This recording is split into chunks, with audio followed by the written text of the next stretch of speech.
السلام علیکم۔ مشرق وسطیٰ کی دو بڑی ریاستیں اور دو بڑی طاقتیں متحدہ عرب امارات اور سعودی عرب کے درمیان پس پردہ کچھ شپکلش کچھ عرصے سے جاری تھی، لیکن تازہ خبروں کے مطابق متحدہ عرب امارات نے ایک بار پھر روایت توڑ کر اپنے پڑوسی اور علاقائی طاقت سعودی عرب کو چیلنج کیا ہے۔ تیل کی پیداوار میں نمایاں ممالک کی تنظیم اوپیک کی ایک میٹنگ اوپیک پلس کے دوران ابوظہبی نے سعودی عرب اور روس کی اس پیشکش کو مسترد کیا جس میں سن 2022 کے اواخر تک تیل کی پیداوار کم کرنے کی تجویز دی گئی تھی۔ یہ اختلاف عوامی سطح پر غیر معمولی انداز میں بیان کیا گیا اور اس پیشکش کو متحدہ عرب امارات سے ناانصافی قرار دیا گیا۔ اس دوران سعودی عرب نے نئی ایئر لائن متعارف کروانے کا بھی اعلان کیا ہے جو اماراتی ایئر لائن ایمریٹس کا مقابلہ کرے گی، جبکہ سعودی شہریوں پر متحدہ عرب امارات جانے پر پہلے ہی پابندی لگائی جا چکی ہے۔ سعودی عرب کی جانب سے خلیجی ممالک کے لیے نئے برآمدی قوانین کے اعلان کو متحدہ عرب امارات کے مفاد کے لیے بڑا دھچکا سمجھا گیا ہے۔ اسے دونوں ملکوں میں تناؤ کی علامت فی الحال سمجھا جا رہا ہے۔ علاقائی اتحادیوں کے درمیان یہ کشیدگی ایک ایسے وقت میں پیدا ہوئی ہے جب دونوں قطر سے اپنے تعلقات بحال کرنے جا رہے ہیں۔ قطر اور سعودی عرب میں اختلافات کے بعد متحدہ عرب امارات کے بھی قطر سے تعلقات خراب ہوئے تھے۔ سعودی عرب نے تیل کی سپلائی کو محدود کرنے کی پیشکش کی جس کی متحدہ عرب امارات نے مخالفت کی۔ سعودی عرب نے تیل کی سپلائی کو محدود کرنے کی پیشکش کی جس کی متحدہ عرب امارات نے مخالفت کی۔ سعودی عرب نے سمجھوتے اور سمجھداری سے فیصلے کا مطالبہ کیا اور کہا کہ اس کی پیشکش پر ایک ملک کے علاوہ تمام اراکین متفق ہو چکے ہیں۔ خیال رہے کہ گزشتہ سال کووڈ کی عالمی وبا کے عروج میں تیل کی طلب اور قیمت میں نمایاں کمی آئی تھی، مگر اب تیل کی طلب کے ساتھ ساتھ قیمت بھی بڑھ چکی ہے اور یہ خدشات پائے جاتے ہیں کہ اوپیک ممالک کے فیصلے اس رجحان کو متاثر کر سکتے ہیں، مگر اوپیک پلس میٹنگ کے دوران دونوں ممالک میں جاری بیان بازی اس تناؤ کی علامت سمجھی گئی۔ ایک ہی دن قبل سعودی عرب نے اپنے شہریوں پر براہ راست متحدہ عرب امارات سمیت دیگر ممالک جانے پر پابندی لگائی ہے۔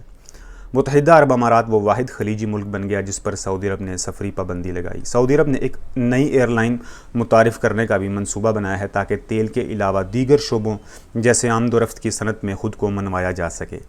کچھ ماہرین کا کہنا ہے کہ اس ایئر لائن کا مقصد متحدہ عرب امارات کی سرکاری ایئر لائن ایمریٹس کا مقابلہ کرنا ہے۔ ایمریٹس جو کہ بین الاقوامی پروازوں کے لیے کافی مقبول ہے اور اس کے ساتھ دبئی کو خطے میں آمد و رفت کا مرکز بھی سمجھا جاتا ہے۔ 5 جولائی کو سعودی عرب نے خلیجی برآمدی قوانین کا اعلان کیا جس میں فری زون میں بننے والے سامان اور اسرائیلی سامان کو خلیج تعاون کونسل کے ترجیحی محصولات سے الگ کر دیا گیا۔ سعودی عرب نے اس سے قبل فروری میں اعلان کیا تھا کہ وہ ایسی کمپنیوں سے تعاون روک دیں گے جن کے علاقائی دفتر سعودی عرب میں موجود نہیں ہیں۔ اس سے بھی خطے میں دبئی کے کاروباری مرکز کے درجے کو چیلنج کیا گیا تھا۔ یہ پہلی بار نہیں ہوا کہ سعودی عرب اور متحدہ عرب امارات میں اس طرح کے اختلافات سامنے آئے ہوں۔ جب یمن میں سعودی قیادت میں کارروائیاں بڑھنے لگیں تو یہ واضح ہو گیا کہ مسئلے پر دونوں ملک ایک صف میں نہیں ہیں۔ مشترکہ دشمن ایرانی حمایت یافتہ حوثی باغیوں کے علاوہ متحدہ عرب امارات کی دلچسپی اس چیز میں بھی تھی کہ شدت پسند جنگجوؤں کے اثر و رسوخ کو ختم کیا جائے اور اسٹریٹجک بحری راستے پر اپنا اثر و رسوخ قائم کیا جائے۔ جب سعودی اور یمنی حکومت نے حوثیوں کو شکست دینے کے لیے جنگجوؤں سے اتحاد کیا تو متحدہ عرب امارات نے علیحدگی پسند مجالس STC کی حمایت کی۔ سعودی سربراہی میں یہ اتحاد یمنی حکومت کے ساتھ کھڑا تھا جسے اس علیحدگی پسند گروہ سے خطرات لاحق تھے۔ اگست 2019 میں متحدہ عرب امارات نے عدن میں یمنی حکومت کے فوجی مقامات پر حملہ کیا جس سے سعودی اتحاد کی جانب اسے دیے گئے کردار کی براہ راست خلاف ورزی ہوئی۔ جلد متحدہ عرب امارات نے اس فوجی اتحاد سے خود کو الگ کر لیا مگر یمن میں اس کا اثر و رسوخ اب بھی قائم ہے۔ اس کی مثال جنوبی یمن اور سقطری جزیرے پر اس کا اثر و رسوخ بتایا جاتا ہے۔ تو حالیہ تیل کی پیداوار پر یہ اختلافات نئے نہیں ہیں۔